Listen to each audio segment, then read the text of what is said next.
Batman has always fought alone, but over time, he built a family, the Robins. And while each Robin shared a bond with him, one would return from the grave to challenge everything Batman believed in.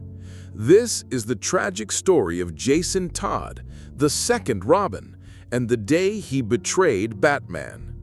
Jason Todd was different from Dick Grayson. Where Dick was a disciplined acrobat who grew into Nightwing, Jason was a street kid. He was first found by Batman in Crime Alley, trying to steal the tires off the Batmobile. Instead of sending him away, Bruce saw potential in the boy's spirit. He gave Jason a home, trained him, and made him the new Robin. But Jason wasn't like Dick. He was impulsive, reckless, and often let his emotions take control. Alfred once warned Bruce that Jason was quick to anger, and his violence sometimes crossed the line. Batman hoped discipline would guide him, but cracks in their partnership began to show. Everything changed with a death in the family. Jason discovered that his biological mother was still alive.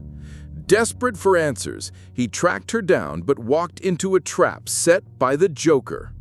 In one of the most infamous scenes in comic history, the Joker beat Jason savagely with a crowbar, then left him in a warehouse rigged with explosives. Batman raced to save him, but arrived too late. The explosion took Jason's life, and with it, part of Bruce's soul. For years, Batman carried the guilt, replaying that failure in his mind. Jason's death became a reminder of what his crusade against crime could cost.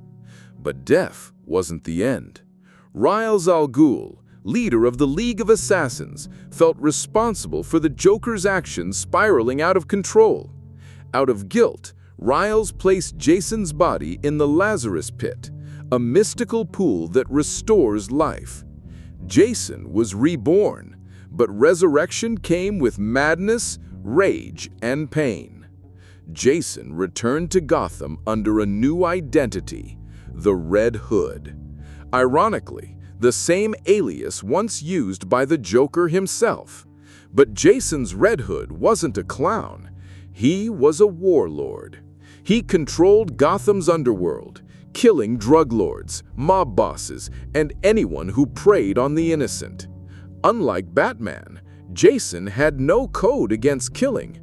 When Batman finally confronted Red Hood, he was shocked by his brutal efficiency, and even more shocked when he realized who was behind the mask. Jason Todd was alive, his son, his partner, his Robin. But this wasn't a happy reunion. Jason was filled with anger and betrayal. He couldn't understand why Batman allowed Joker to live after what he had done. Jason shouted at Bruce, "I'm not talking about killing Penguin, or Scarecrow, or Dent. I'm talking about him, just him, and doing it because he took me away from you." The conflict reached its breaking point. Jason captured the Joker and held him hostage, forcing Batman into an impossible choice. He handed Bruce a gun.